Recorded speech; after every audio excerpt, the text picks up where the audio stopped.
ये यास्मीन राशिद साहिबा की जो ऑडियो है सर, इसमें तो लग रहा है कि आप सबके भी हाथ पांव फूले हुए, आप लोग भी घबराए हुए हैं, आप लोगों को भी मालूम है सिचुएशन आउट ऑफ कंट्रोल हो सकती है।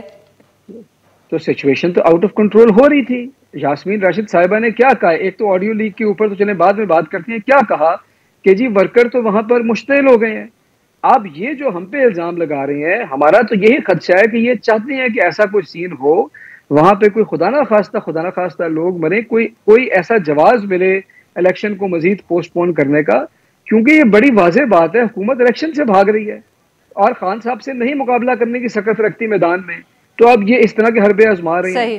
तो ये सारी बातें बिल्कुल एक ही जी। तरफ इशारा कर रही हैं और तो इस बात का कोई मतलब ही नहीं है। आरिफा, हमने प्रेसिडेंट सेट की, ये गवर्नमेंट ने सेट किए। अब आप जरा तसल्ली से सुन लें कि ये हुआ क्या है।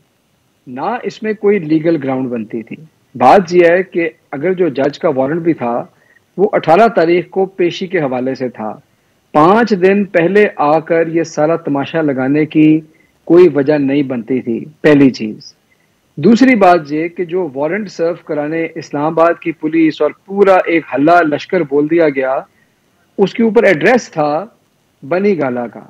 अब आपको याद है ना, कुछ ज्यादा पुरानी बात तो नहीं, कि राना सनाउल्लाह के जब वारंट इशू हुए तो इस्लामाबाद पुलिस ने कहा कि हम तो सर्व नहीं कर सकते क्योंकि इस पे तो फैसलाबाद का एड्रेस है। उसके बावजूद ये इधर आए, फिर हमने श्योरिटी दी। आज फिर हमने ये भी कहा कि जी हम कोर्ट के अंदर गए, आप फैसले का इंतजार करें, और आज कोर्ट ने भी ये कहा है कि आप सेक्शन 76 जो सीआरपीसी का है उसके अंडर आप ये श्योरिटी जो है वो सेशंस कोर्ट में जमा कराएं। तो इसके अंदर कोई लीगल ग्राउंड नहीं बनती थी। दूसरी बात यह है कि ये जो हो रहा है, क्या हमारे ख्याल में ये कोई लीगल अमल हो रहा है? ये तो एक सियासी खेल खेला जा रहा है।